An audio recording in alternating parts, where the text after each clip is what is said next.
Thank all of you for coming and joining us today at the Deleuze and Guattari Quarantine Collective's ongoing reading of Anti-Oedipus. Today we're continuing 3.9 as we start the concept of talking through the capitalist representation, I believe.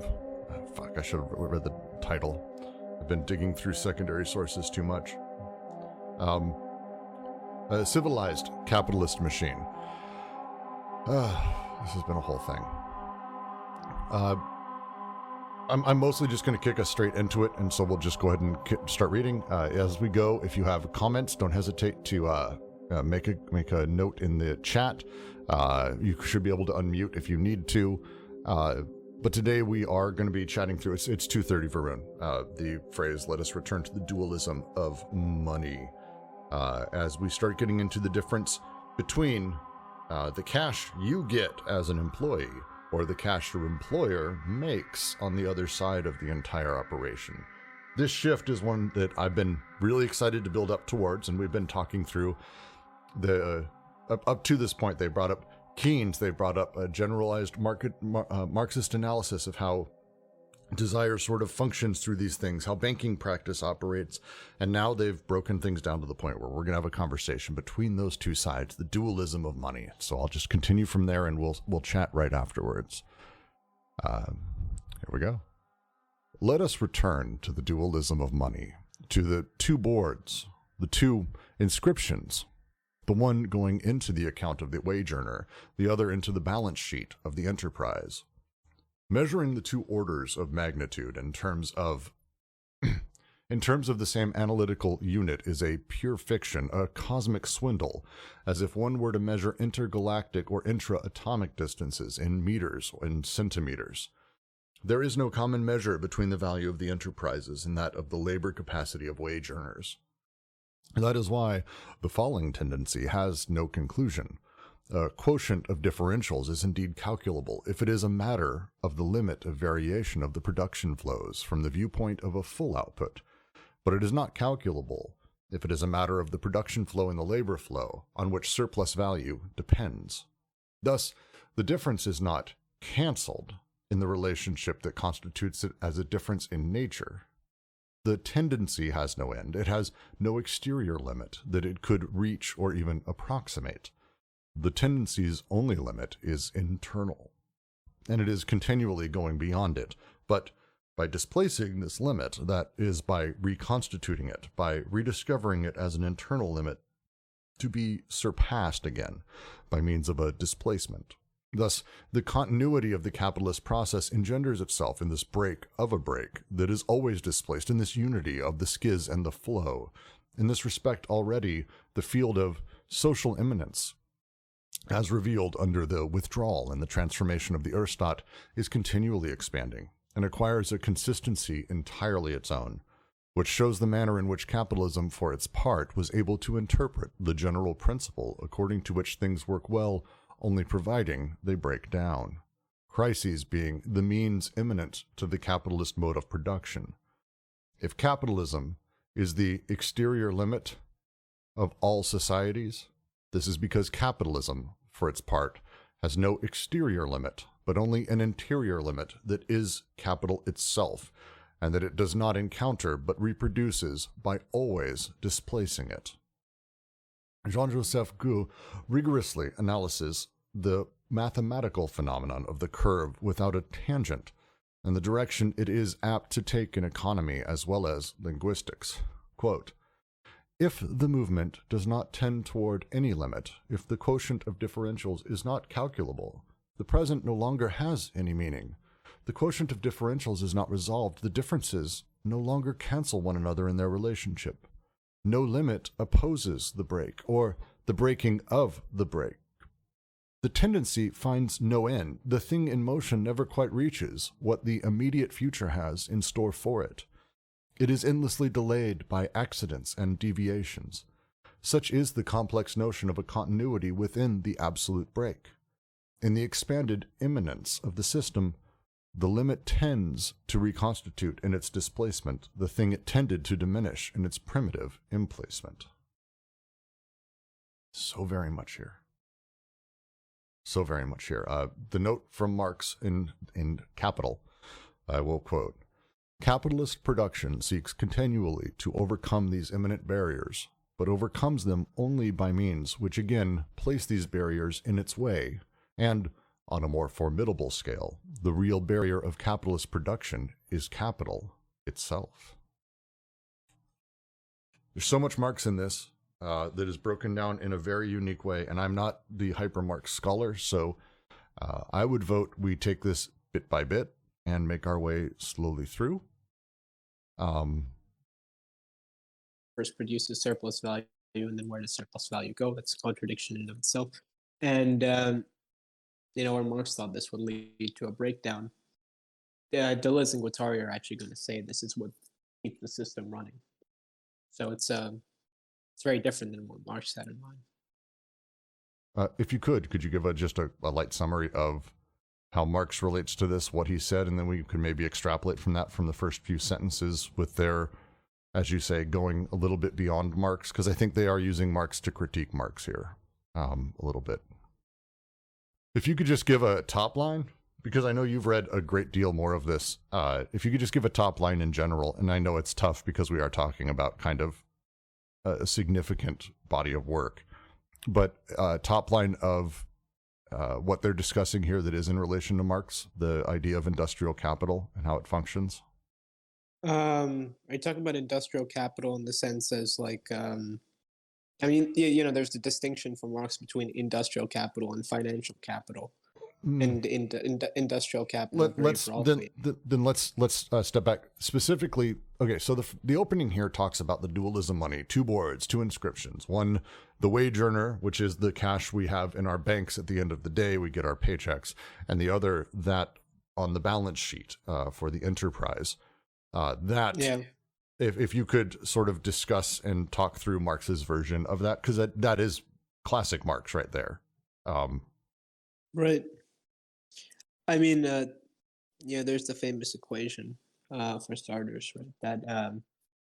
That there's so V plus C plus S, right? So in order for value to be produced, you need to connect laborers with capital, right?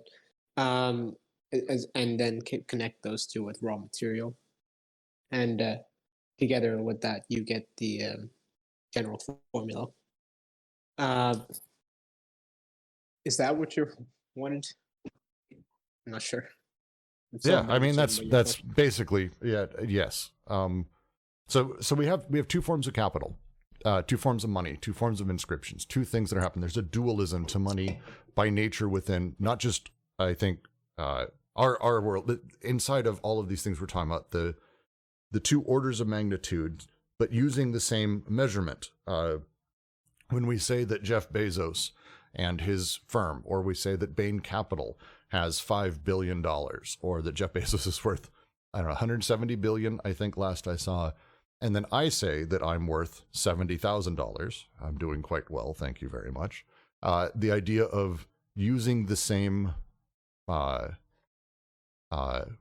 that same measurement is to them the saying, it's a cosmic swindle, as if one were to measure intergalactic or intra-atomic distances in meters. How many meters is it to Alpha Centauri, and how many meters is the width of a human hair? Measuring it the same is laughable. We wouldn't do such a thing.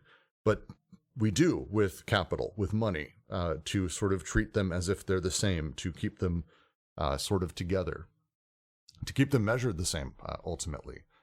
And the idea here that they then immediately dive into, and it's this is where my Marx falls apart a bit, because I don't have as much of a background. The falling tendency has no conclusion. The tendency of a rate of profit to fall is the Marxist comment that no matter what, the ratio of profit to the amount of invested capital always decreases over time. There is no bottom to this. There is no limit to this. It will just continue to go until ultimately, collapse, I guess would be the way to put it. Yeah. Yeah. I mean, I think that's what they're referring to here in this kind of chunky paragraph, right? They're talking about, so Marx's hypothesis with regards to what what will lead to the end of capitalism, right? This notion that you have workers that are working more for that are basically not getting paid for the work they do, in a very general sense, right? You have unpaid labor, and as this keeps on going, the system's going to collapse. But for Deleuze and Guattari, at least what they believe is that, Marx was right in discovering that there's this system of contradictions. But this system of contradictions is actually what keeps the system running.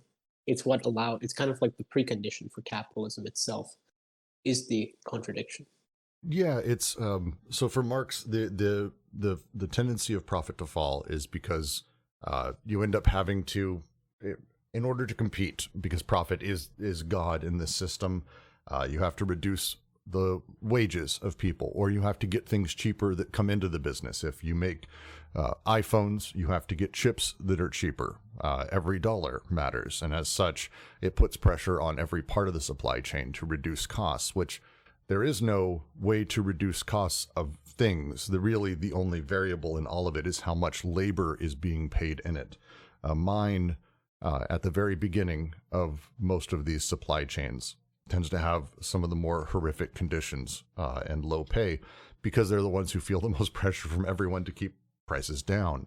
If those prices go up, it's just the nature of how wages sort of work, because again, profit is what matters. The pressure is always towards pushing down and lowering, and as such, profits for every part of the business are then also put on pressure from other parts of the business to have less profit, so these other parts can have more profit. But as such, they ultimately become part of yet another supply chain, and then the pressure on them is to decrease. It's a really, if you've ever been involved in large scale sort of platform capitalism, it's kind of a thing you can see very clearly.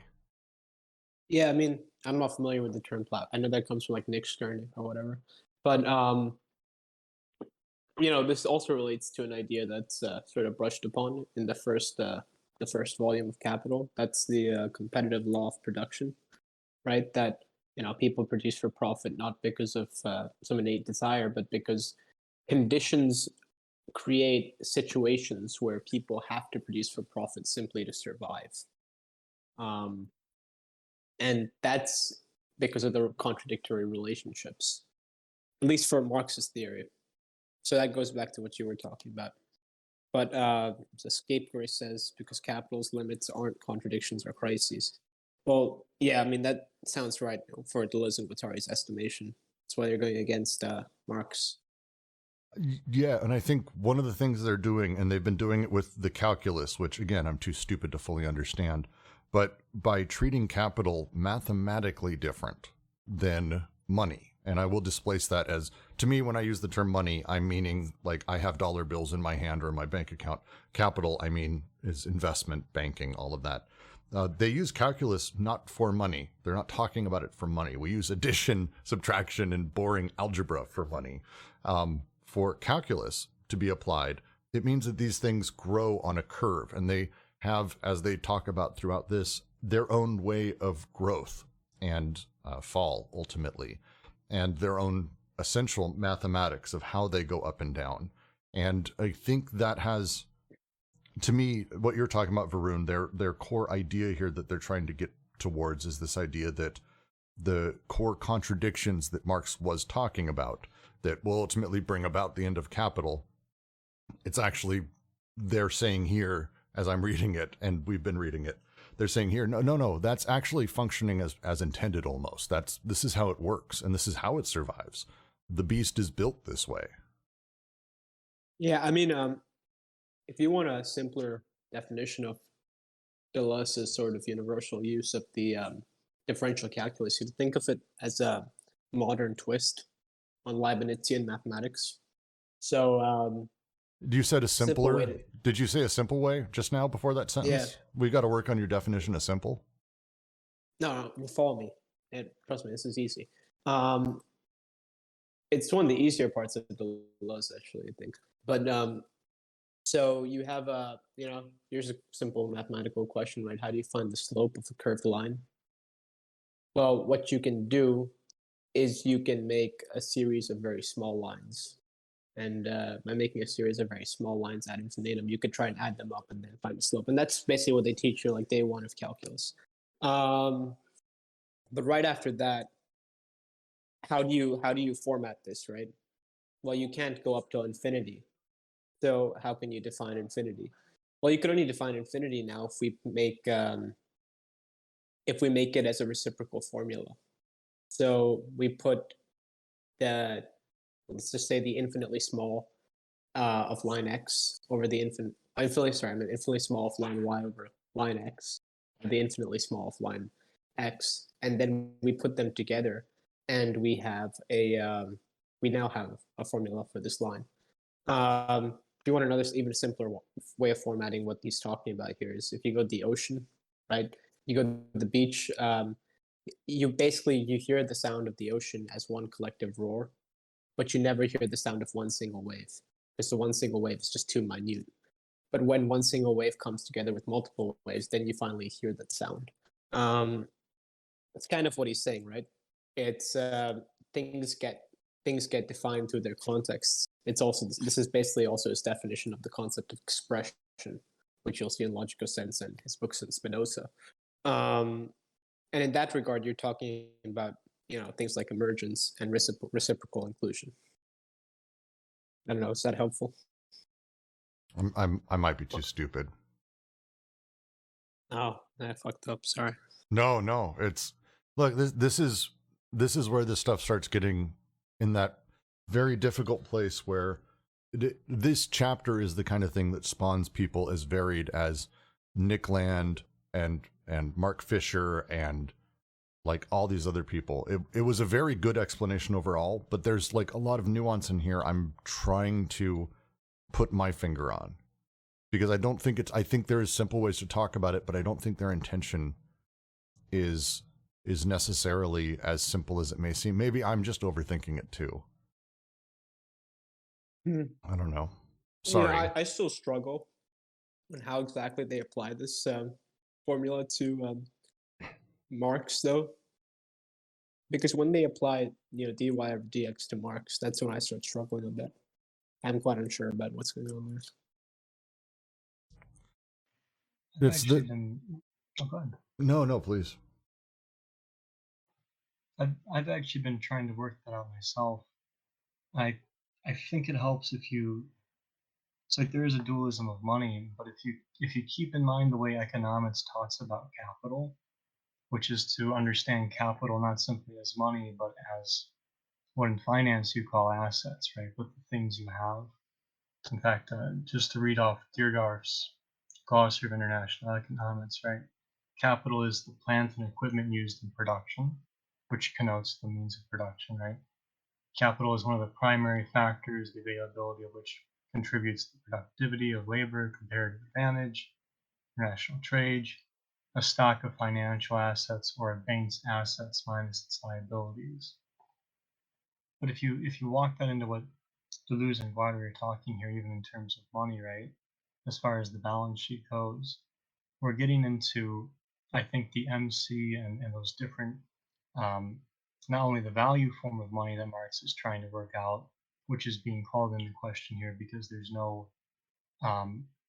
common unit for Deleuze and Guattari because the context, like you're saying, shifted.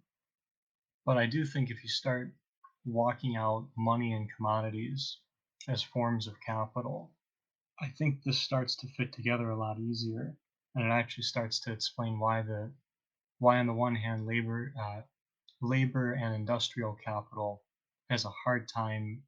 Well, I shouldn't say a hard time. Is so different from the alliant forms of the merchant and the financial capital, because that's your D of X and DMY, right?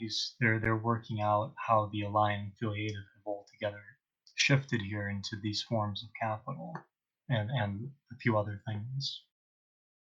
I'm going to keep us here, I think, for another moment, if you don't mind. So let's, if we can, this paragraph is one that I had trouble with a great deal last time, and I'm continuing to, and I'd like to spend a little bit time breaking down the different sentences if we can, rather than talk about the big idea, because I don't think I'm ready for that personally. if that's cool.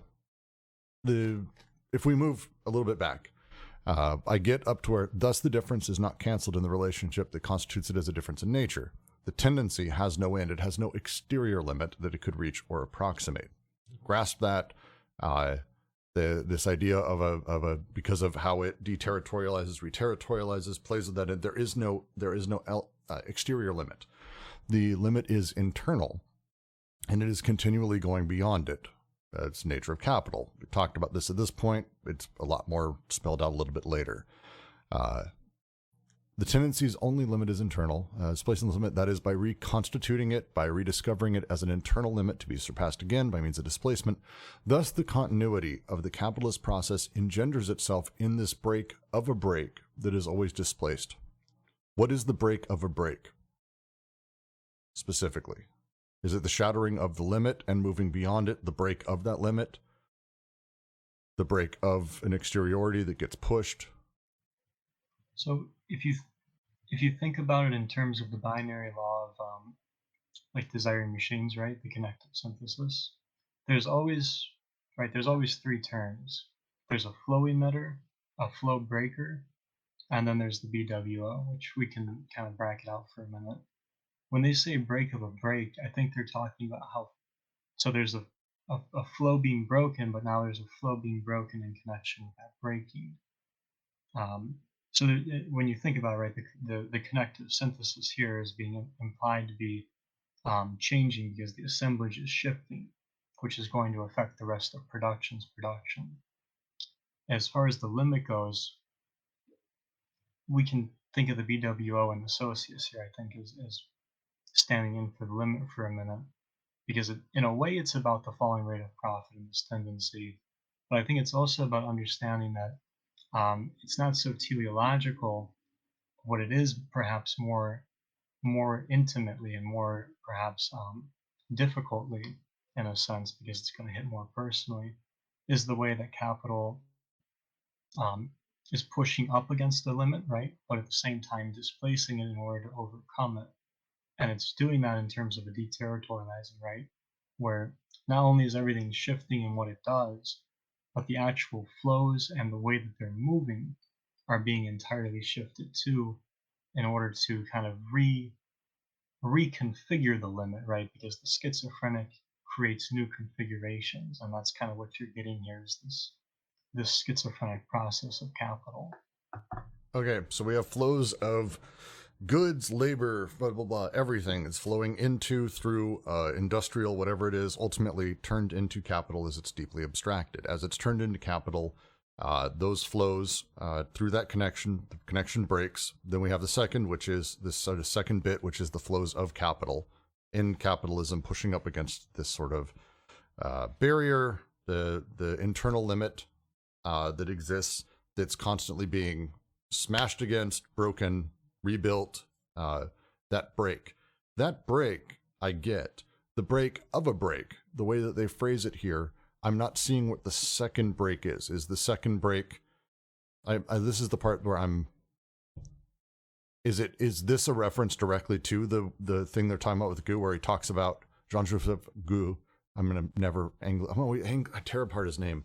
The idea of a curve without a tangent tends to be, if we want to talk about the way these things look, it looks like a stock market graph. It's these absurd, ridiculous lines and curves on different tangents that have hard resets, I guess you could say, where it's not like, oh, nice, smooth, simple. It's hard clicks back into its own setup, hard pushes back into different things.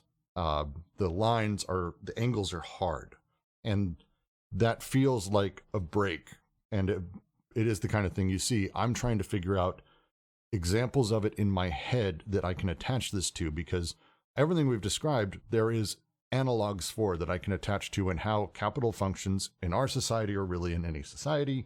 The break of a break is the phrase that I'm getting stuck on. This break of a break that is always displaced in this unity of the schism flow. I'm missing that. It's the flow itself and everything, right? The limit is being encountered, it's now so you've got a break taking place in regards to the limit. It's being displaced, and the way that things are reconfigured, now that's being broken with again because capital shifts us again. It overcomes the limit, right? So the tendency's only limit is internal and is continually going beyond it. But by displacing this limit, that is by reconstituting, right? So the displacement is a reconstitution of the limit. By rediscovering as an internal limit to be surpassed against by a means of displacement. Thus, the continuity of the capitalist process engenders itself in the break of a break. So it's not even simply that you have a crisis that causes everything to shift, right? It's that as capital is reconfiguring the break with a limit, that in of itself is leading to the creation of a new limit, so a new assemblage, right, a new connective synthesis. And now that, with the reconstituted limit, is to be surpassed again, right? So you have two breaks going on contingent on the reconfiguration.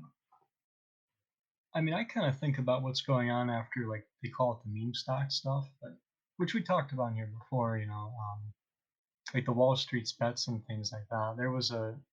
I look at it like there was actually a kind of a shift in the limit because all of a sudden now everything's more and more stocks are actually doing this kind of pull thing where they're like this was the Robinhood IPO. It increased 80% in 2 days, right? And it mirrors stuff that's going on with things like Stitch Fits and was it AMC and GameStop. So you're seeing that on the one hand, right, the Wall Street there's kind of this investment made where they found, I think, a limit and displaced it, right, by taking advantage of this. And a revolutionary investment, I think, was made.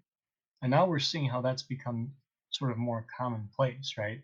Everything's been reconfigured in a sense, if I'm going to kind of like simplify it to kind of fit this point. And in that reconfiguration, now I think there's a whole way in which that is itself part of the reconstitution of the limit and is being broken with as capital tries to surpass what's become known as the meme stock, right? That's the thing we're trying to move past now.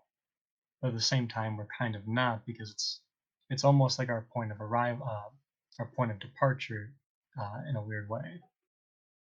It's like saying the crisis so if you like do the Schumpeter thing, right? The crisis produces the next stage, which is like the recovery. It's more about understanding how there's like all this shifting that's not really a crisis and recovery. It's actually the way the limit itself is being changed, reconstituted, and now is being passed over again. So the phrasing, maybe where I'm getting tripped up, it is the discussion of the natural breaks in the flows, and that there is actually another break within that break, which is actually how capital functions. It's the breaks of things, the disconnections, the destructions, and then it actually utilizes on those breaks a new way of growth. This flows then the next sentence, which they talk about the way that the Erstat withdrew from the forefront and has over the last few hundred years. And transformed significantly. Now we have a government in a state of middle managers, yet still something that is apparently in total control, but doing so from a different position, almost subservient, but yet leading from below. This idea of capital continually expanding, having its own consistency, which shows the manner in which capitalism is able to interpret this general principle according to which things work well, only provided they break down, with crises being the means imminent to the capitalist mode of production. Wonderful book called Disaster Capitalism that feels like they're pointing out as well. Okay, I think I'm grasping that better. Apologies that I went down this road, everyone. Someone has to ask. And I'm definitely dumb enough, for sure. Okay. I think I'm grasping that then. So then, when we start talking about Jean-Joseph Gueux, and his phenomena of the curve without a tangent, the direction it is apt to take in economy as well as linguistics, his quote is I think summed up even within itself. No limit opposes the break, or the breaking of this break. The tendency finds no end. The thing in motion never quite reaches what the immediate future has in store for it. Again, to go back, Empty Set posted about the Weierstrass function. The way, if you visualize curves without a tangent, they very much, I mean, it looks like the stock market. I'm going to say that 1,000 times, but the whatever's falling, however it may, there isn't a consistent fall off, because again, there's no tangent, there's no function that's like natural and set up sort of within that. So it shifts, and as it shifts, new directions get found, new things get pushed, and I think that makes sense to me. Yeah, because what it means is with the tangent, your inflection points are always shifting. So the curve, like you're saying, it's in a state of it's in a state of flux, right? I mean, that's really it. And so that's the interesting thing, right? Is because your limits are shifting, you're seeing this flux, and this is like the schizophrenic thing. It's a reconfiguration contingent on a reconfiguration of that reconfiguration, right? So every break comes with the replacement of the limit, which now we're going to displace again, and therefore cause a new break in relation to the previous, right? Yeah, I'm going to say, I think here, again, to get to the discussion we had last week, if I in my head stop saying break flow and instead replace it with flux and start thinking about these as this makes a lot more sense to me intuitively, even poetically, flux inside of that. This gives in the flux, which is the original translation as well, the original French. It's the variability within is undefined derivative is a really good way to put it, Empty Set. That part I think I'm starting to grasp a little bit. Okay. Any other questions on this paragraph or thoughts? Please. Now would be the time for sure. Okay. Go for it, Jack. I do have one I want to hit following because this balance sheet aspect is really interesting to me, right? Because we're talking about money in terms of capital, in terms of like the cash that you were talking about, but right, like kind of your value form D, your equivalent thing. You've got that balance sheet aspect of the assets, and I think that's really important because your point about profit and that, right? That is your income statement and all that. But at the balance sheet level, I think where they're pushing us is this question of output, because it's not just profit, is it, right? It's profit in relation to other economical concerns like inputs and outputs. And I was really struck is where they write, a quotient of differentials is indeed calculable if it is a matter of the limit of variation of the production flows from the viewpoint of a full output, very economical. But it is not calculable if it is a matter of the production flow and labor flow on which surplus value depends, right? And so this is kind of the interesting thing, is it's not a question of the full output of the economy of the system, right? So it's not like GDP, to kind of simplify it. It's a question of which that the surplus value depends on, which I think you've made an excellent point, right? If that's in these rate of changes themselves, right? Well, yeah, you are going to encounter the falling rate of profit because the rates themselves are in this constant flux in relation to each other. So it begets more flux, right? Of course, at a level of like assets and labor and profit, revenue, and and cost, right? The whole system is implicated. It's a really interesting phrasing, and again, it goes back to this fundamental shift in how we need to consider capital and money not to be the same thing. Very importantly, money you buy stuff with, money you're paid with. Capital is investment. Capital is, their phrasing earlier, dead labor that feeds like a vampire on other labor in order to create other dead labor and continue its own sort of power and journey. That's not what money does. Capital does that. And this shift in thinking through that and how capital functions and separating it from money, I think, is There's a lot of power there to start thinking about it. I will continue to the next paragraph, though, because we're now talking about the immanence of the system to finish the last paragraph. The limit tends to reconstitute in its displacement the thing it tended to diminish in its primitive emplacement. And the next paragraph. Now, this movement of displacement belongs essentially to the deterritorialization of capitalism.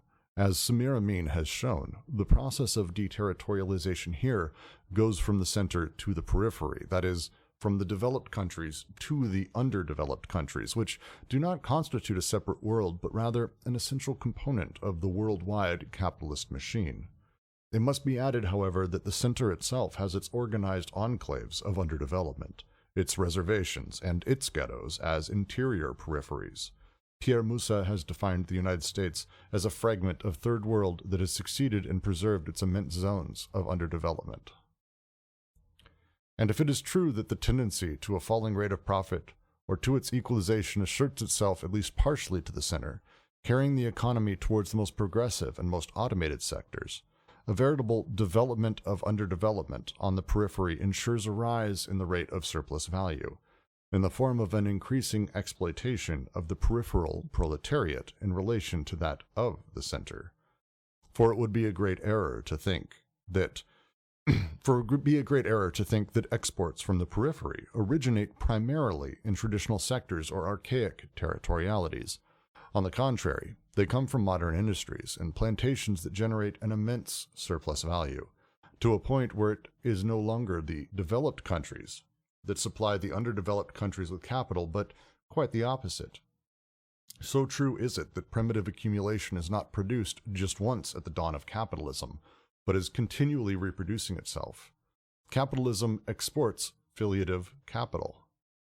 At the same time as capitalist deterritorialization is developing from the center to the periphery, the decoding flows on the periphery develops by means of a disarticulation that ensures the ruin of traditional sectors, the development of extroverted economic circuits, a specific hypertrophy of the tertiary sector, and extreme inequality in the different areas of productivity and in incomes.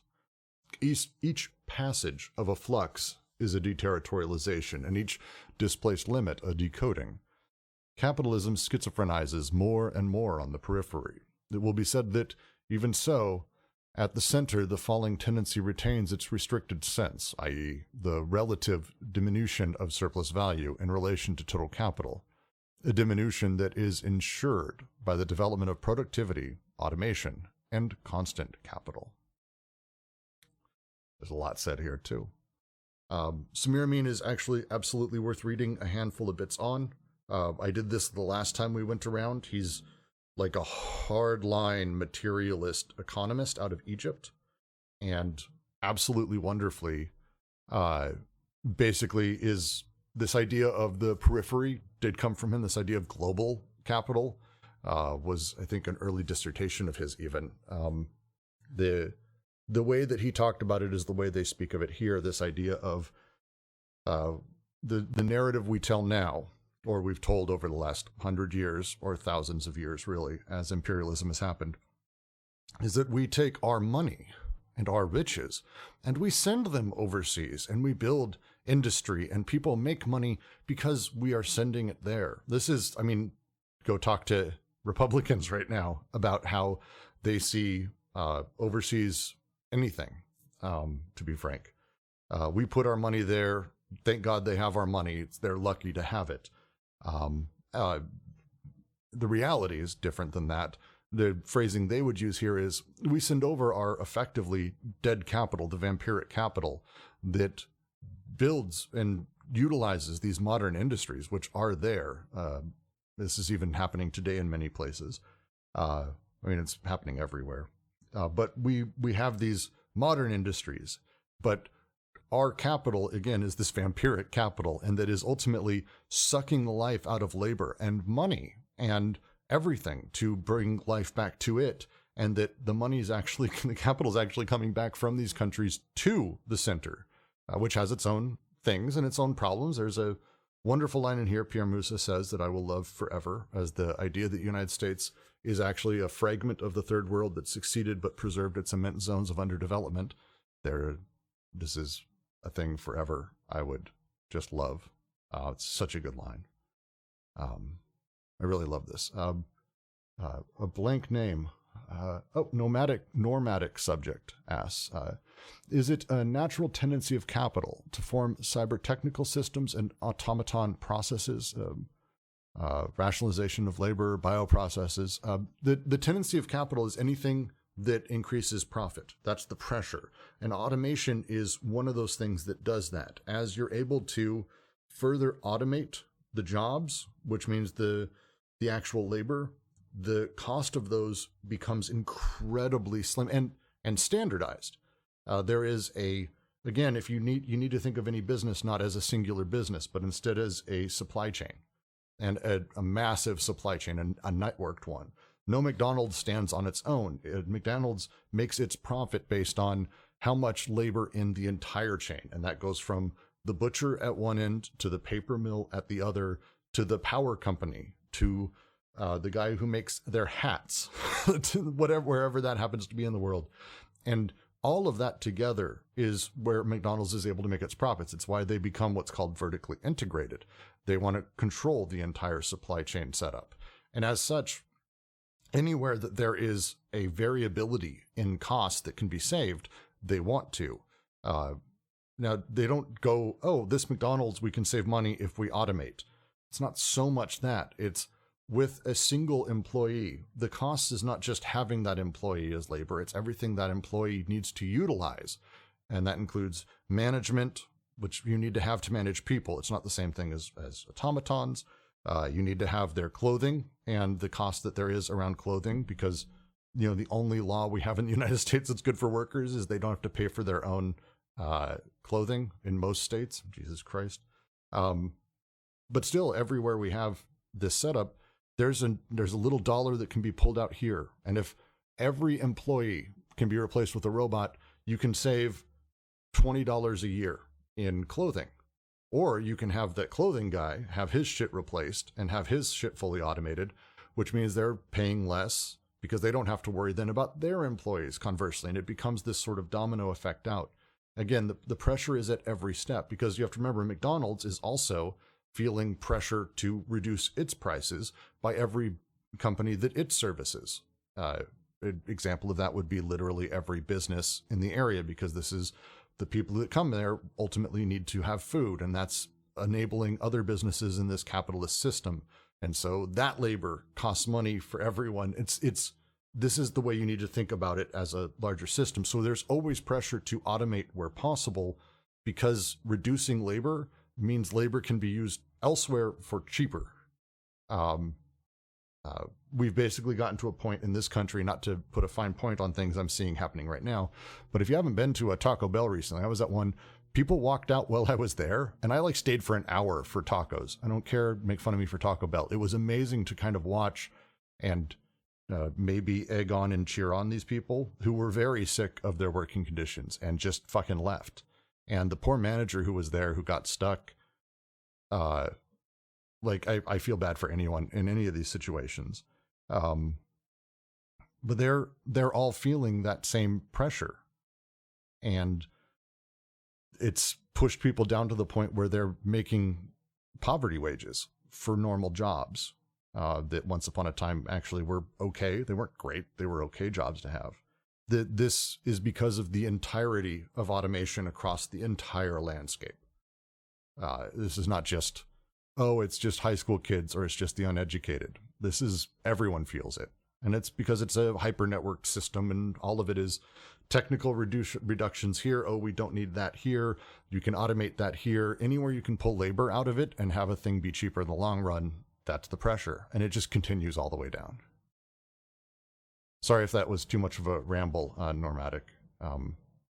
And this is a good place to draw out more of what's going on with the Marxian stuff here in this chapter, right? Because in Marxian econ, right, that would, especially Marxian, humanism and that, it is labor power, humans, and then it's the problem of capital in the way that it's shifting or diminishing labor power, right? Because one of the ways you can think about capital in general sense is going to be technologies.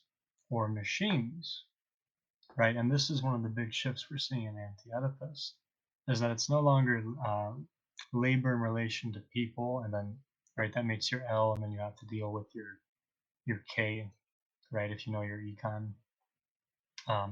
But instead we're dealing with we're dealing with desire and desiring machines, and that desire in its processes of coding comes with a codification of affiliative labor power, right?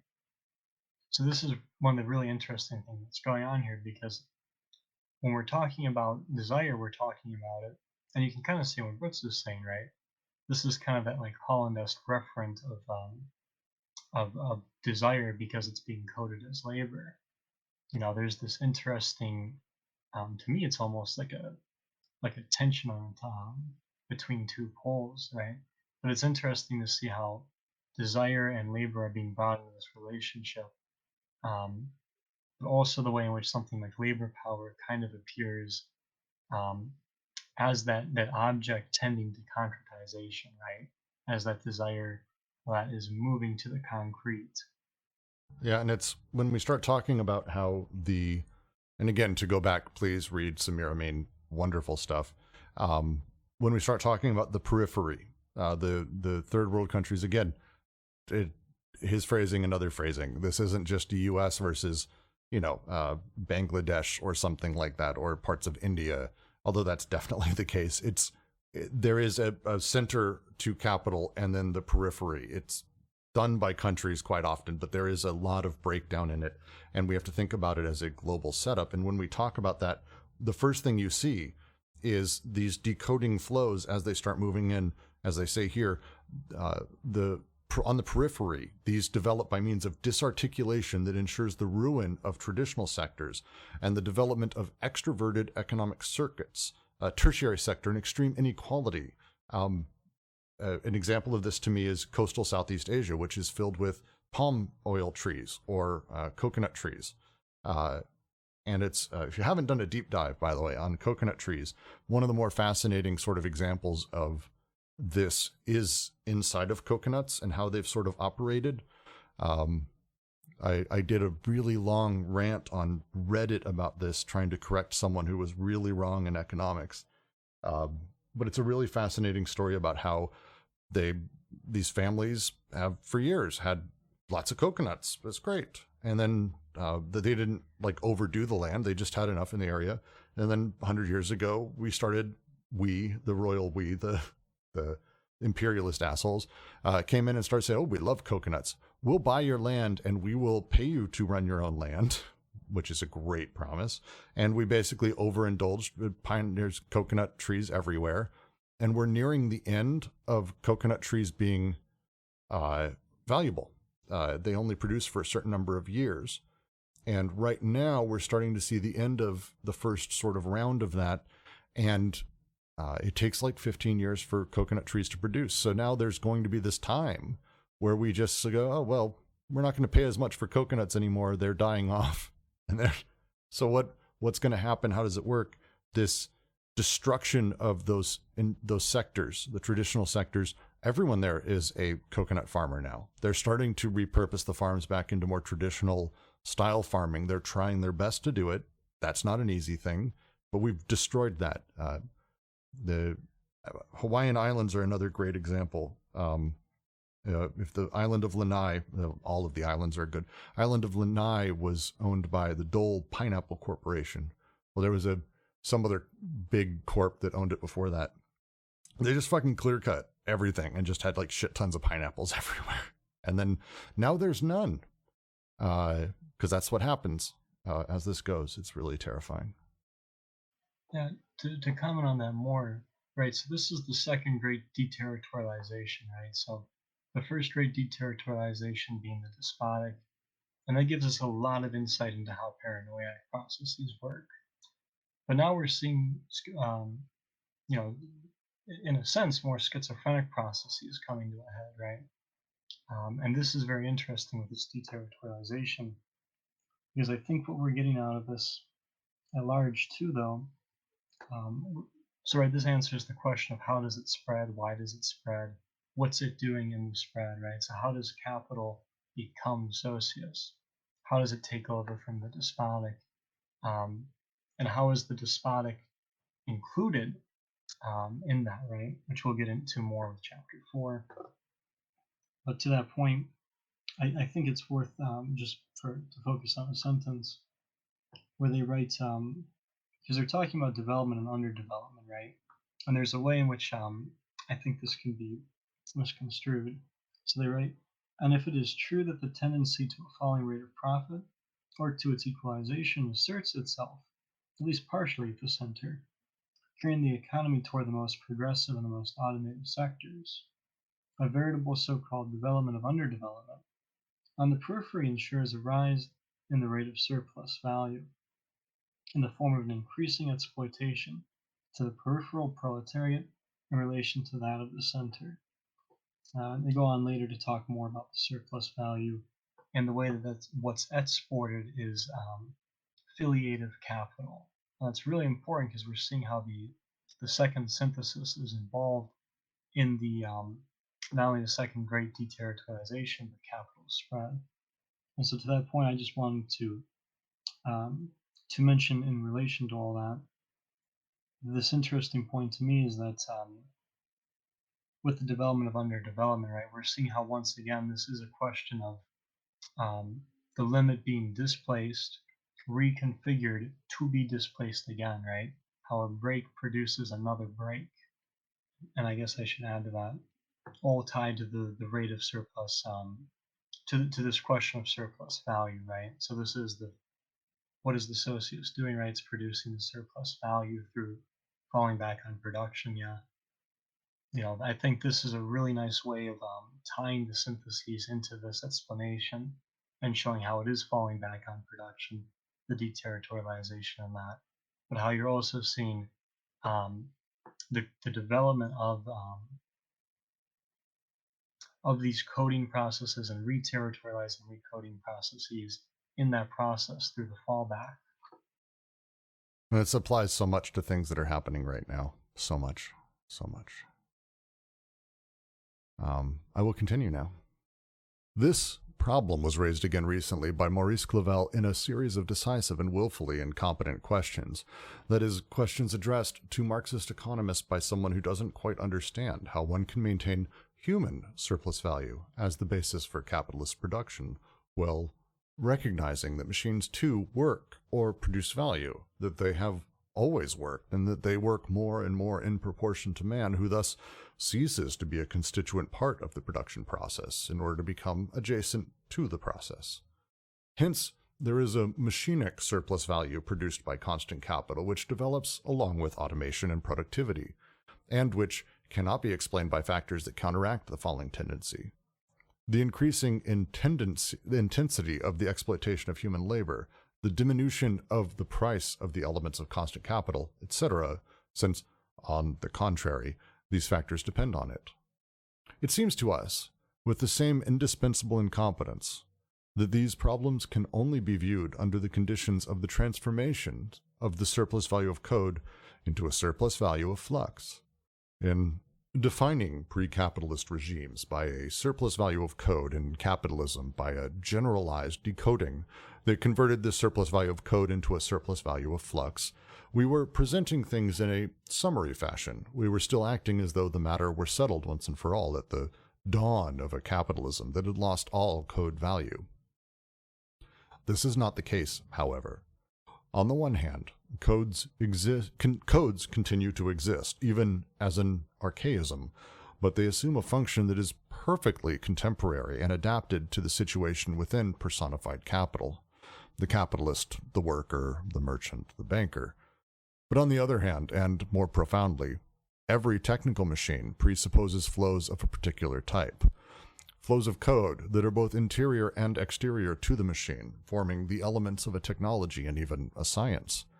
It is these flows of code that find themselves encasted, coded, or overcoded in the pre-capitalist societies in such a way that they never achieve any independence.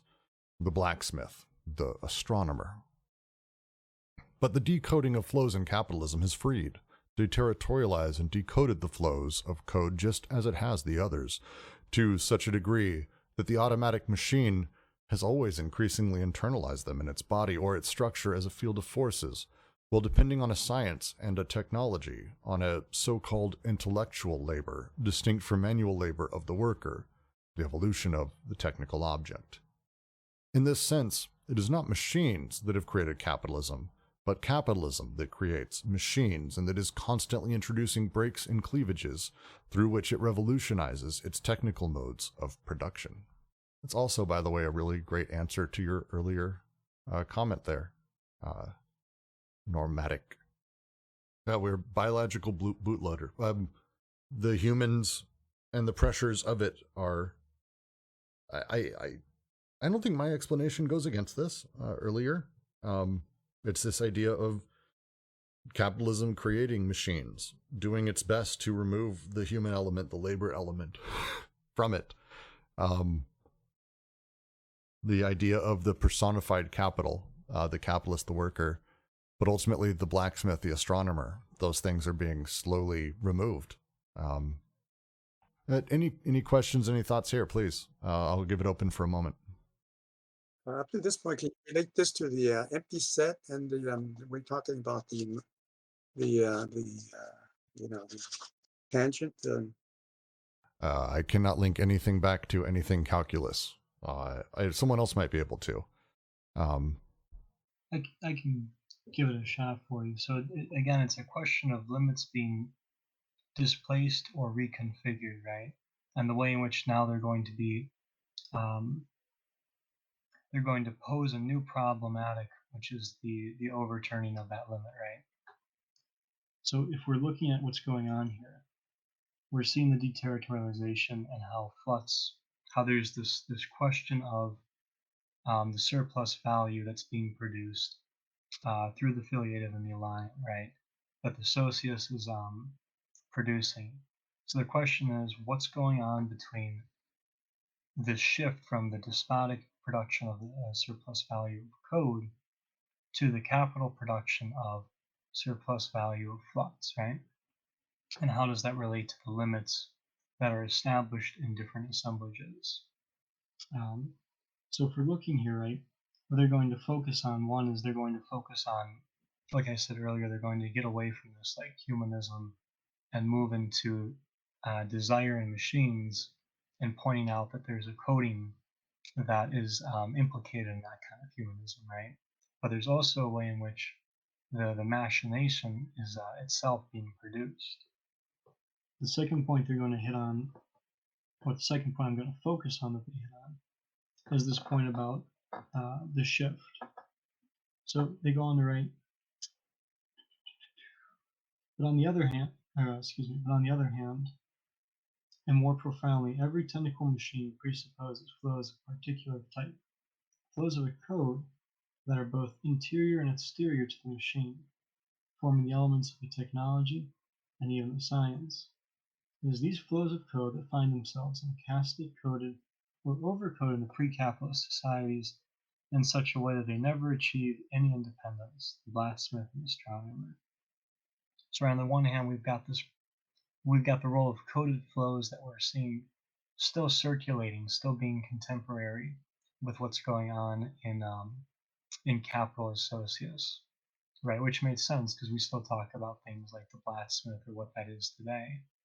So you still have those coded flows of desire bound up in the production of flux, not discarded. Then they go on, but the decoding of flows in capitalism is freed, deterritorialized, and decoded the flows of code, just as it has the others, to such a degree that the automatic machine has always increasingly internalized them in its body or structure as a field of focus, while depending on a science and technology, on a so-called intellectual labor distinct from the manual labor of the worker. So what I think is going on there is they're talking about how so the internal and external limits are respectively capital and capitalism, if I remember correctly. They're talking about how the limit of capital, the internal limit of capital, is being developed through processes of deterritorialization, while still being extended into the, I think, some of the exterior parts of these flows of desire and code. So that when you have a break in the assemblage, to try and put put a simple light on it, so that when you have a break in the assemblage, right, during the production of the surplus value flux, that is going to imply both the coded and decoded flows as they're producing that surplus value flux. And that is going to be bound up with the break in relation to that limit, which is strengthening at the internal level, but now being reconfigured in that break. And so as the connective synthesis now shifts and a new connectivity is formed, now the limit is reconfigured as well. And that limit, that reconfigured limit, is now being transgressed as well. And so as these deterritorializations and codings continue, right, that is going to shift with the new limit and the new break that is going to be implicated, right? Like it's like your point of departure and point of arrival are all within the reconstitution of a limit. Well, and I would add, Bosgard has a great line there. I'm going to steal for this because as we're talking through, again, to go back specifically to this weird curve without a tangent thing, and talking through that, the change that has happened also within capital, and I think this last like 4 sentences here are really important to this. Production isn't just production of things now for human consumption. The change has become where the objects or the machines themselves are now part of this capitalist flows. To quote Bosgard, the light bulb's invention doesn't stop at its perfection for human use, but its adequate incorporation into economic demands. And this economic demands, this is the nature, the rise and fall of capital, profit demands, the push, the pressures that are happening with that. And so that's not just the light bulb only, that's across the board. That's these technical objects are no longer created for these elements. And because of this, we need to sort of flip on its head. Again, another thing that, and it may have just been how I was taught about these things, but that industrialization is what allowed capitalism to exist. And that's the idea of the loom or the cotton gin, I think is how I was taught in high school, that,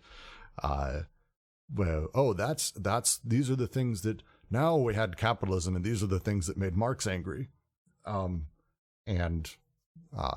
didn't mention Marx, but like that's the idea. I think the flip of that they're saying here is, no, it's not the machines created capitalism, but that capitalism creates machines, that the pressures of the system and the way that the system works, that technical objects themselves are now part of these flows of code and these breaks and become essentially this sort of centralized element, this automatic machine that internalizes the codes in its body or its structure as field of forces. Well, depending on a science and a technology, on intellectual labor, distinct from manual labor, this shift is not the thing that created capitalism, but capitalism created these technical machines, these technical modes of production. And I think it's an interesting shift as well. I was just commenting on that. I think you want to be careful there, though, too, because that is the narrative, right? Capital is about producing innovation and all that stuff.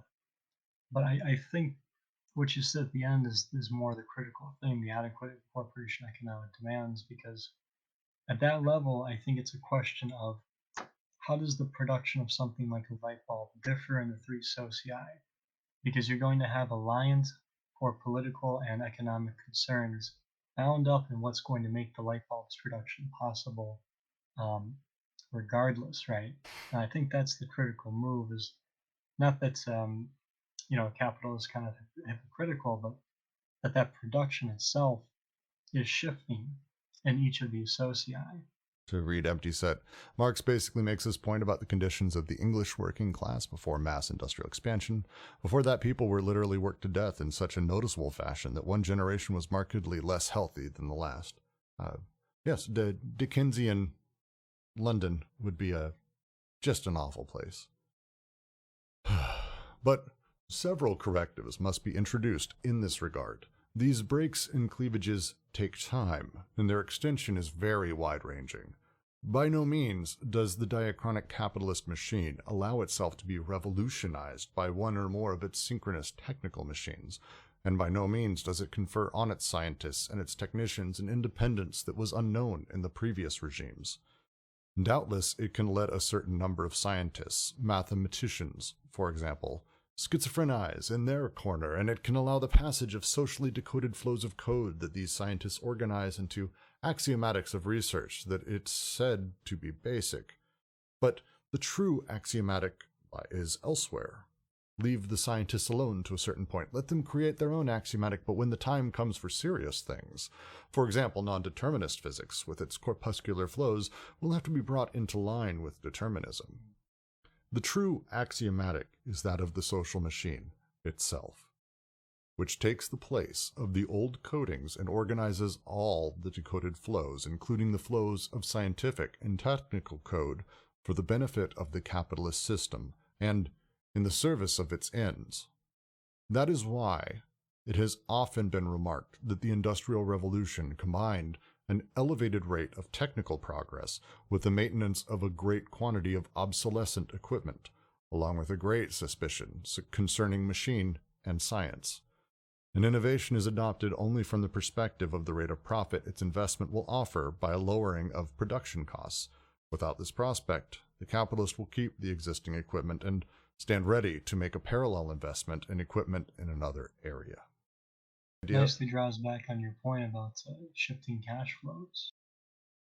Well, and it gives us a place to, when people talk about the studies that come out or crazy ideas that may change the world or cool things scientists are doing or engineers or apps that come out and, whatever it is that have that seemingly seem directly opposed to capital or against that setup. It's like, look at this crazy shit these people are making. It's like, yeah, anyone can do that to a point. Now, wait. It's time for serious things now. Let's do this now. Here we go. Thank you so much. It's lovely. We've got now this capitalist thing. Oh, good. You've had your fun time. How fun is that? Now, let us think about how to make money off of this. Easy example. Not in service of the capitalist goals, the wonderful team of scientists at Oxford developed a pretty extraordinary vaccine, and were set to make it completely open source so anyone in the world could produce it, and we could have a vaccine free for all, including impoverished countries. That was allowed for all of 20 minutes before Bill Gates showed up and threatened to pull all of his funding for all of Oxford if they didn't sell it to a company that he happened to be invested in. And they did that. It's time for serious things now. I love the idea. Oh, it's such a good idea, but really, let's be serious now. And this is why people prefer Apple, yeah? Yeah, Apple doesn't do anything evil. No, it's that an apple a day keeps the doctor away. It's one of those things that America as a country, and this is most industrialized countries, are simply falling apart. If you actually were to go into the vast majority of what we would call factories, the machines haven't been changed in years. They're kept up, but they're not changed. They're deeply obsolete. And it's specifically what he's talking about here. It's not something that's changed, but he speaks of it right. They speak of it right here. The maintenance of a great quantity of obsolescent equipment, despite this extraordinary rate of technical progress. Go to any major, when I say major company, I mean like huge, massive company. They don't have the latest Windows. They're not running on, like even at a basic technical level, most of them are unable to really handle phones as being part of their daily lives. I think the U.S. military still has Windows 98 computers. These things exist. The obsolete equipment is just there. The leaps that happen is kind of a bullshit thing. The line here is so great. It's at the end. An innovation is adopted only from the perspective of the rate of profit its investment will offer by lowering production costs. Without this process, the capitalists keep the existing equipment and stand ready to make parallel investment in equipment in another area. That's all that matters. We saw this a great deal with COVID, actually, and we've seen this since the beginning of the supposed shutdown. We've now been a year and a half into this. Masks haven't changed. Like, we're not getting new masks. People aren't spending on new masks. They're just kind of the same ones we had. and they're being a little bit more mass produced, but people have offered to build such things. People have designed some pretty extraordinary ones. None of them have profit on their side. None of them. These things don't change because of that. It doesn't lower production costs. I don't give a shit. And they don't get adopted. Period. Because that's the thing that matters, the axiomatic underneath it all. Well, and this is part of the strangeness of it all, right? In our production through these different technologies, like you're talking about, the shift in technology from something like a floppy drive to a CD, or now we're just at the cloud, right? We don't even need floppy drives. But that's kind of the weird thing about it, right? If we walk this in the desire in that, we do want the shift with technology. We want the floppy drives to give way to the cloud and that. But at the same time, they're making the point that we also seem to want it cost effectively, or otherwise there's this kind of we might say there's this junction going on, which is kind of interesting to walk in here too. But it is interesting about our production here, right? It's not simply that the CDs themselves just produce us, it's that in their relationship with capitalist socius, right? We find ourselves even connected with those flows of desire, where things like, you know, the bank infrastructure or like the Pentagon, those kind of easy examples, actually are connected with us in certain ways and do produce our desires in ways that we really wouldn't be aware of until we need it's like that Kevin Hart joke, right? You need 3 days to shift the money from your savings to your checkings.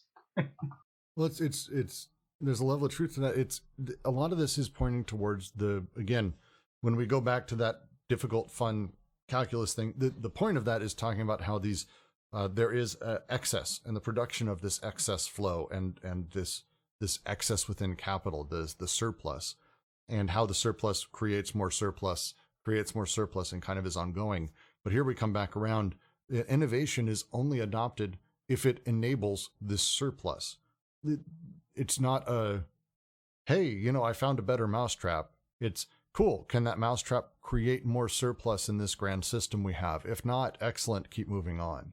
And that's it's a challenge, a big challenge, you could say. Spot on, because the surplus can be produced otherwise, right? Yes. I mean, the surplus can be produced by paying labor less. Like, that's cool. I'll do that. Fuck people. And it's not we're going to end up having to do, I want to try to make my way through this. We're going to end up doing like an entire session just talking through sort of a lot of the implications of this stuff, because there is a lot in here that is really important. But I do want to continue. We'll jump to the next bit. Thus, the importance of human surplus value remains decisive, even at the center and in highly industrialized sectors. What determines the lowering of costs and the elevation of the rate of profit through machinic surplus value is not innovation itself, whose value is no more measurable than that of human surplus value. It is not even the profitability of the new technique considered in isolation, but its effect on the overall profitability of the firm and its relationship with the market and with commercial and financial capital. This implies diachronic encounters and countersectings, such as one already sees, for example, in the early part of the 19th century between the steam engine and textile machines or techniques for the production of iron. In general, the introduction of innovation always tends to be delayed beyond the time scientifically necessary until the moment when the market forecasts justify their exploitation on a large scale. Here again, alliance capital exerts a strong selective pressure on machinic innovations within industrial capital. In brief, there where the flows are decoded, the specific flows of code that have taken a technical and scientific form are subjected to a properly social axiomatic that is much severer than all the scientific axiomatics, much severer too than all the old codes and overcodes that have disappeared. The axiomatic of the world capitalist market.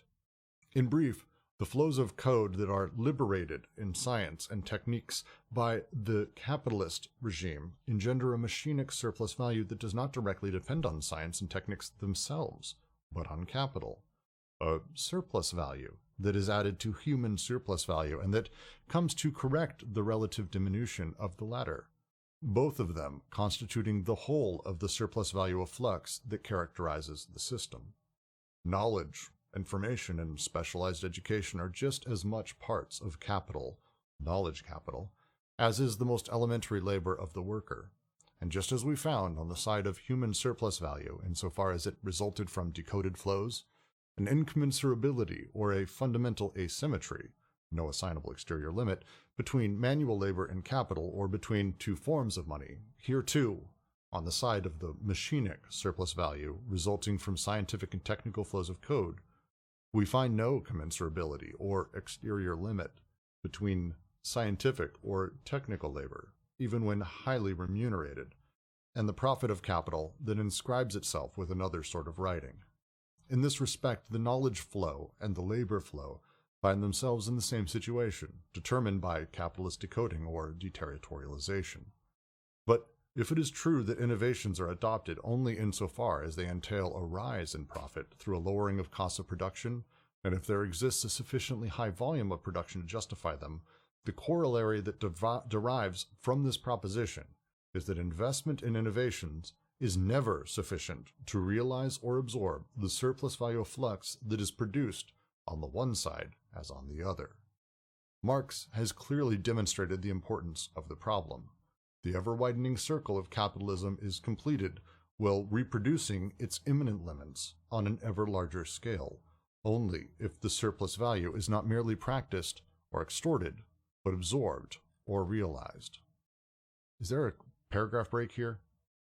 If the capitalist is not defined in terms of enjoyment, the reason is not merely that his aim is the production for production's sake that generates surplus value. It also includes the realization of this surplus value. An unrealized surplus value of flux is as if not produced and becomes embodied in unemployment and stagnation. It is easy to list the principal modes of absorption or of surplus value outside the spheres of consumption and investment: advertising, civil government, militarism, and imperialism. The role of the state in this regard within the capitalist axiomatic is the more manifest in that what it absorbs is not sliced from the surplus value of the firms, but added to their surplus value by bringing the capitalist economy closer to full output within the given limits, and by widening these limits in turn, especially with an order of military expenditures that are in no way competitive with private enterprise, quite the contrary. It took a war to accomplish what the New Deal had failed to accomplish. The role of a politico-military economic complex is the more manifest in that it guarantees the extraction of human surplus value on the periphery and in the appropriated zones of the center, but also because it engenders for its own part an enormous machinic surplus value by mobilizing the resources of knowledge and information capital, and finally because it absorbs the greater part of the surplus value produced. If everyone's looking at my copy, I'm 99% sure I skipped a fucking paragraph break. I apologize for that. There's a lot in here. And this will probably be the last paragraph we do because it's going to take 15-20 for us to get through, I think, because, again, giant paragraph. One of the things that happens very commonly, and you'll see this very often in, I'm putting up air quotes, leftist circles today, but it was no less common then, more common perhaps, is the idea of the people who work white-collar jobs are not part of labor. They don't believe themselves to be as such. College-educated, rich, well-paid would be the way to put it, not necessarily rich. The way to think through these elements and the knowledge capital and the way knowledge is utilized is treating it very much as the same as labor, that ultimately they exist as such and are exploited the same way. I've worked in video games for a long time. If you don't, you should follow Jimquisition. She's wonderful, fantastic YouTuber. goes on about this at length about this in the video game industry. It's an industry of, college educated, purely knowledge people who absolutely have their labor used in this way, and how they have their labor used, or the technology they use, how these things are set up. I know it's just games, but we are talking at that point about technical machines and the surplus value that doesn't depend on, oh, you're using a new engine, you're using new software, you've got new this, new that. Almost none of that is actually the thing that excites capital. It's how little they can pay the team, or how much work they can get out of them for what they're building. The first part of that is really a push in my mind, how I'm reacting to it towards that. If anyone else has another thought, I'd love to hear it as well. I know Jack's not here, and most of you are not used to talking at length, but I'm very open. But a lot of this is a response to things you'll hear technocrats and Democrats even these days say, that innovation is what spurs adoption, that spurs capital growth, these kinds of bullshit things. This is a response to that sort of mentality, the belief that, well, technical machines also increase the value. It's like, no. It's we innovations wait until they're capitalist required, until the flows of the system find them necessary. The market forecasts justify their exploitation on a large scale. Instead, and this is again alliant capital, exerts a strong selective pressure on machinic innovations within. There where the flows are decoded, the specific flows of code that have taken a technical, scientific form are subjected to a properly social axiomatic, much more severe. The world capitalist market, the pressures of capital and profit and surplus. These flows of code that get liberated in science and techniques, these technical machines by the capitalist regime, have a machinic surplus value that does not directly depend on science themselves, but actually on capital. A surplus value that is added to human surplus value. This is knowledge capital as he's describing it. And there's some amazing books written about this from a handful of people. I'll post a few. The platform capital, I think, is a play towards this as well. But this gulf that we've talked about, where it's manual labor and capital are two forms of money, here too on the side of machinic surplus value, resulting from scientific and technical flows of code, there's no commensurability or exterior limit between science or technical labor, even when it's paid extremely well, and the profit of capital then inscribes itself with another sort of writing. This places knowledge flow and labor flow in the same place, ultimately, on, we'll say, this side of the capital that grows, that changes, that runs things, the flows on that side. The widening circle of capitalism is completed, reproducing its imminent limits on an ever larger scale. David Graeber's bullshit jobs is 100% towards this, almost. It would almost be like a continuation of this. I don't think we had bullshit jobs in the same way that exist now, for sure. But yeah, this is for sure in that direction. At any point, by the way, anyone feel free to interrupt me. I'm now just kind of going through the paragraph and breaking it down until someone else talks. Ken, I'm looking at you. Let's talk about the second half of this, which is about the imperialist machine, the war machine, as we might call it, the military-industrial complex, and the way the state plays its role within the capitalist axiomatic. This whole thing is a Western critique, global now perhaps, but very much towards America, and we can be seeing this pretty cleanly in what's happened the last 20 years in Afghanistan and a lot of the countries that we're in, 20-some wars, I believe. The role of the state in this regard within the capitalist axiomatic is the more manifest, in that what it absorbs is not sliced from surplus value of the firms, but added to their surplus value by bringing the capitalist economy closer to full output within given limits. If we remember back, we go back towards the despotic times. The way that the state, the Urstaat, worked is it sort of sat on top and sliced off surplus value and distributed it, mostly to the despot, to be frank, but around. That was kind of what the Urstaat did. Now, the Urstaat doesn't slice off surplus and distribute. Instead, it actually adds to surplus value by widening the limits and doing more within specifically military expenditures, the imperialism of the system that is not competitive to private enterprise. This is another, I don't think I hope no one here needs me to explain why, but war is not competitive. Government spending in these things, especially military, is not competitive to private enterprise. On the contrary, that spending refills the economy. The role of a politico-military economic complex is the more manifest in that it guarantees the extraction of human surplus value on the periphery and in the appropriated zones of the center, but also because it engenders for its own part an enormous machinic surplus value by mobilizing the resources of knowledge and information capital, and finally because it absorbs the greater part of the surplus value produced. It's an amazing critique of modern state. Love that. All right, that's fine. I will continue on to the state, a little bit more on the state. And then we'll get back to the scientific and technical worker. Ghostgird says, an interesting conclusion of this, though somewhat anthropomorphic, is that the state neither wants to collect taxes nor provide the welfare program said taxes, even if only facially, would have paid for. I think that depends. There's a lot of European countries that would say the state is very excited to collect taxes and distribute, and does so, or even cleanly, openly says that they do so in service of the economy. Yeah, it's a really interesting breakup of it, and talking through that the state is not a competitor to private enterprise. Again, I hope it's not a thing I have to necessarily explain.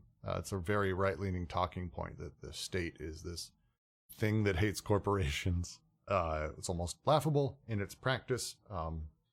But here we start getting into how the state functions and why. And this paragraph's the big one on that.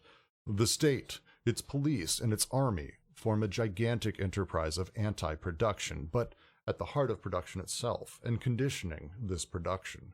Here we discover a new determination of the properly capitalist field of eminence. Not only the interplay of the relations and differential coefficients of decoded flows, not only the nature of the limits that capitalism reproduces on an ever wider scale as interior limits, but the presence of anti-production within production itself. The apparatus of anti-production is no longer a transcendent instance that opposes production, limits it, or checks it. On the contrary, it insinuates itself everywhere in the productive machine and becomes firmly wedded to it in order to regulate its productivity and realize surplus value, which explains, for example, the difference between the despotic bureaucracy and the capitalist bureaucracy. This effusion from the apparatus of anti-production is characteristic of the entire capitalist system. The capitalist effusion is that of anti-production within production at all levels of the process. On the one hand, it alone is capable of realizing capitalism's supreme goal, which is to produce lack in the large aggregates, to introduce lack where there is always too much, by affecting the absorption of overabundant resources. On the other hand, it alone doubles the capital and the flow of knowledge with a capital and an equivalent flow of stupidity. This also affects an absorption of a realization, and that ensures the integration of groups and individuals into the system. Not only lack amid overabundance, but stupidity in the midst of knowledge and science.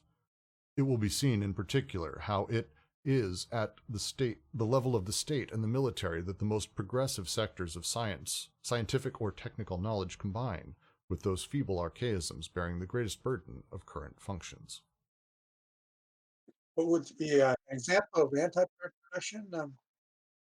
Could somebody answer that? Yeah. Loomer, did you have a real quick, just to go with JK, I think anti-production is more difficult to sort of describe. We need to think about it not as antimatter that cancels out, but instead the production of lack. Anti-production is the production of lack. Lack is not a thing that sort of exists transcendentally as it does with Lacan. It's produced actively. It's a part of the way things are. It's a part of the productive forces. I'm just going to read Normatic subject's line. It must be destroyed so that another part can continue to produce. A machine may be damaged or even destroyed, but the labor power that operates it cannot. great examples of anti-production that pop into my head as you ask is diamond industry. I think is a good one. They kind of talk about that pretty cleanly, but you could also say the same thing applies to the great lines from Grapes of Wrath of how vast swaths of food and goods had to be destroyed so as not to eliminate the profit on the other side. The diamond industry does the same thing. We know actually that diamonds aren't exactly that rare, especially since they can be produced at large now. But we need to create things that get in their way, that slow this down, that block this. The apparatus of anti-production is that of lack, creating lack in not just the society and blocking things, stopping us from sort of continuing out very, very far, but instead keeping the interior limits in their place, I think might be a way to put it. Does that make sense? Did anyone else, please? Anti-production is one of the things that I'm currently like really trying to dig into because we're about to get into it big time again. And it's a thing that we went into. It's part of the creation of lack within the molecular as well. Anti-production is a thing on both sides. And we're about to really get into it because anti-production is kind of a core thing within schizo analysis as well. So there's a lot to go through for that. Let me see what I can find. Please, JK, go ahead. Yeah, it would be like the continued use of outmoded machines when there's, new technologies that can replace them, or maybe the destruction of machines that continue to that can work, but that they're determined to be obsolete, even if they're not. I'm going to read a little bit from Holland's interpretation of this little part, because there's a lot that I'm going to be reading through when we get to the point. But filiative capital, capital becomes filiative when money begets money, value surplus begets value. The filiative capital is capital that generates itself, not alliant capital, which is a different thing. Filiative capital has in effect taken the despot's place as focus and basis of social investments, and however extensive the lateral exchange relations of alliance, which is trade, become as the market continually expands, the infinite debt is still owed to capital as the source and ground of extended filiations based on the anticipated production of ever greater quantities of surplus value. The infinite debt owed to owners for past investments in effect mirrors the infinite production to which labor power will be devoted now and in the future. This is the context in which anti-production ceases being an end in itself and becomes immanent to production, functions merely to absorb excess product and insert consumption into the cycles of ever-expanding surplus production. This is the context, in a word, in which asceticism, infinite labor to pay the infinite debt, Weber's Protestant work ethic, as an example, becomes the rule of capitalist subjectivity. If you haven't been on Instagram lately and seen the horrifying number of channels and posts and YouTube channels about how to get, take on the day, be a beast, how to be successful and all of these things, this demand, this bragging, I work 100-hour weeks every week and I haven't seen my family in years. I am so awesome. That asceticism, the infinite labor to pay the infinite debt, is a significant part of this. Christian crypto, please send me links. Loomer, oh my God.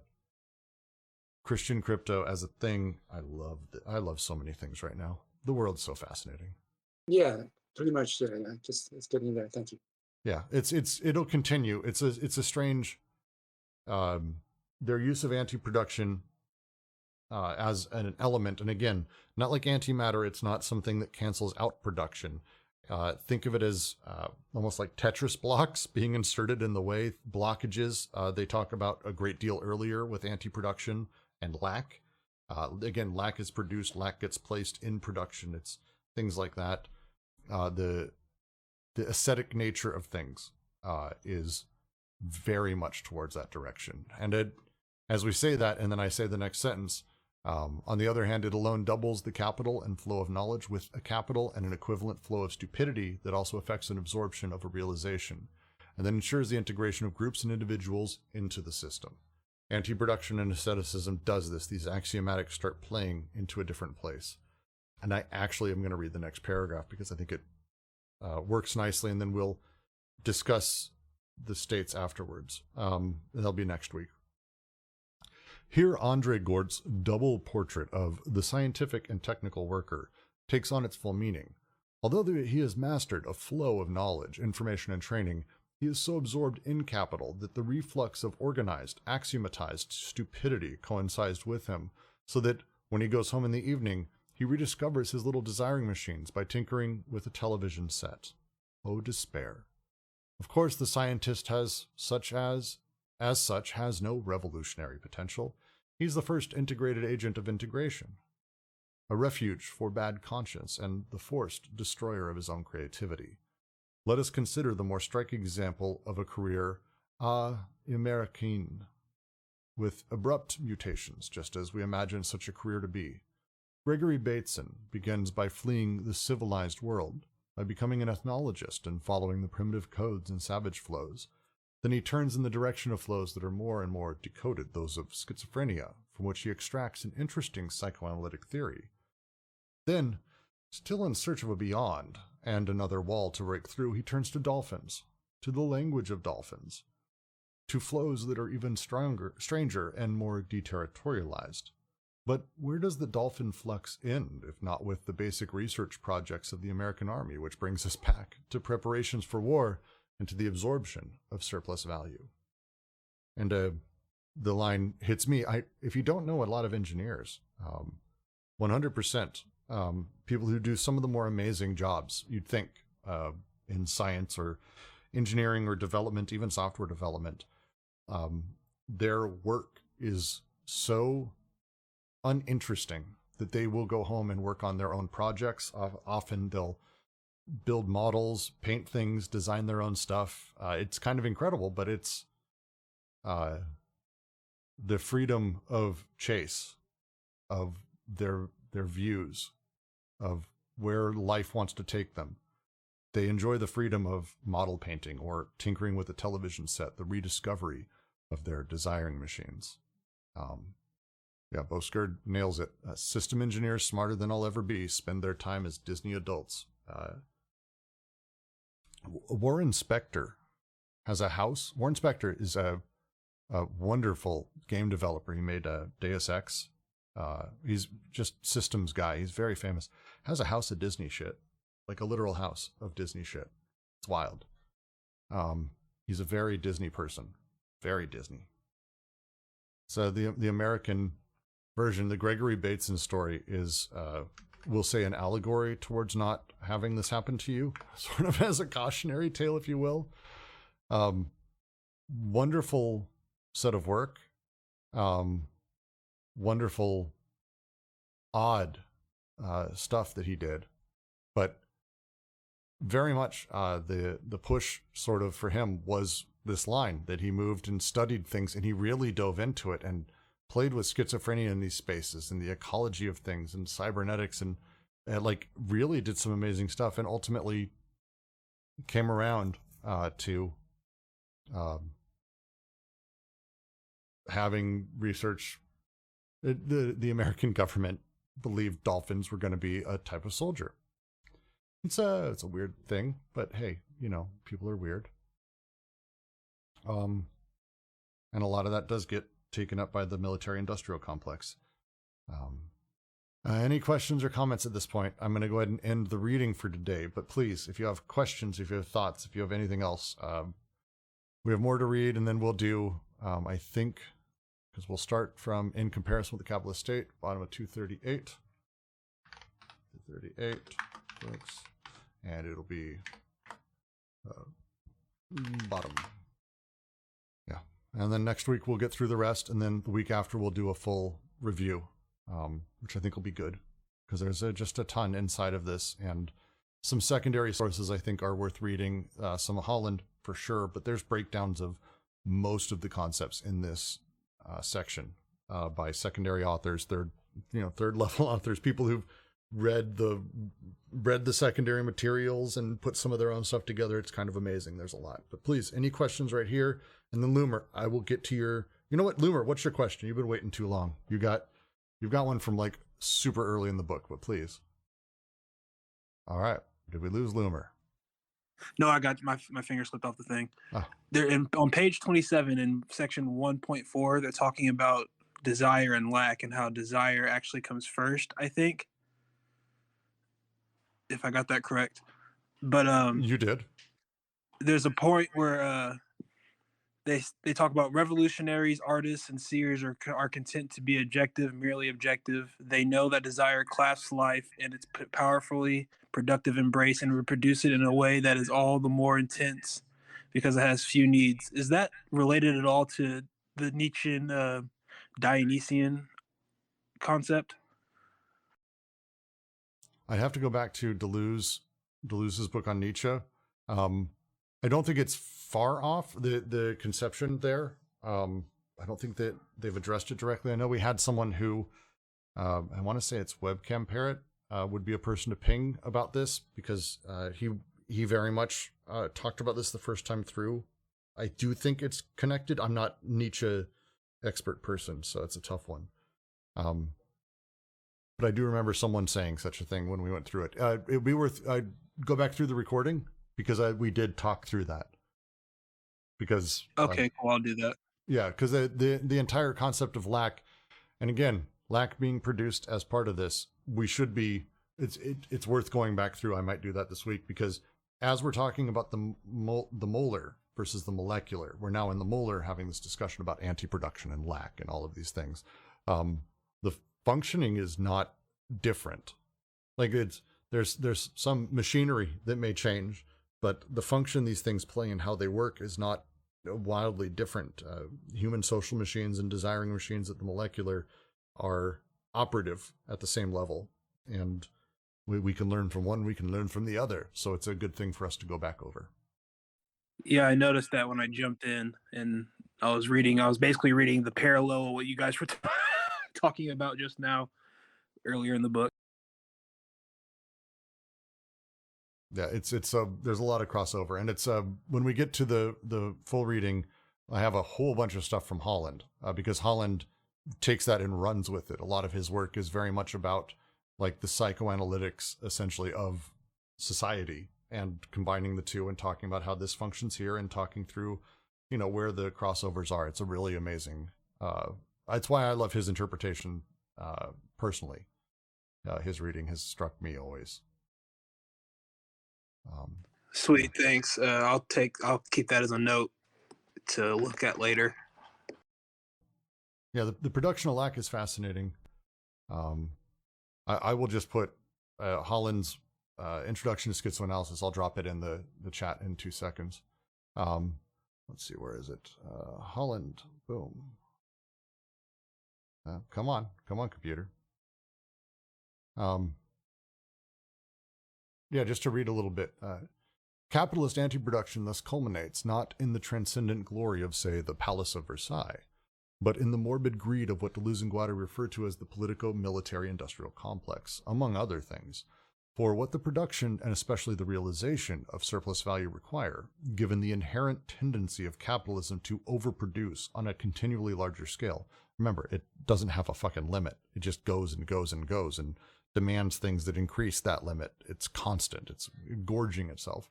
There is a vast system of anti-production installed at the heart of production itself to keep its wheels turning by absorbing overproduction. Such was the intended effect, for example, of Keynesian economic policy in the New Deal, though it was really achieved only by the Second World War and the nuclear arms race. And such is the ongoing function, Deleuze and Guattari suggest, of advertising, civil government, including the state, its police, its army, militarism, and imperialism.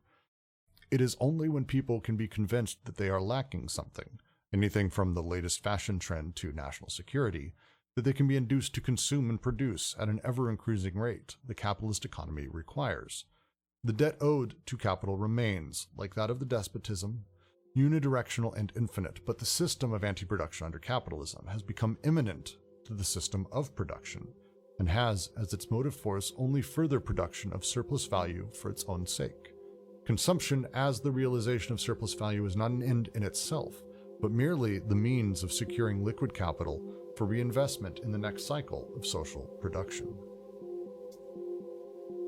Versailles got nothing on Los Alamos is a great way to put it. I like that post. But with that, I will end our stream. Thank you so much for joining us today. Apologies for getting a little bit of a slow start, but we'll get to the rest of this book some point next week, and then review the week after. There's a lot here, and it's part of the stuff that I'm super interested in right now for a lot of reasons. So I look forward to chatting and talking. Thank you all for coming.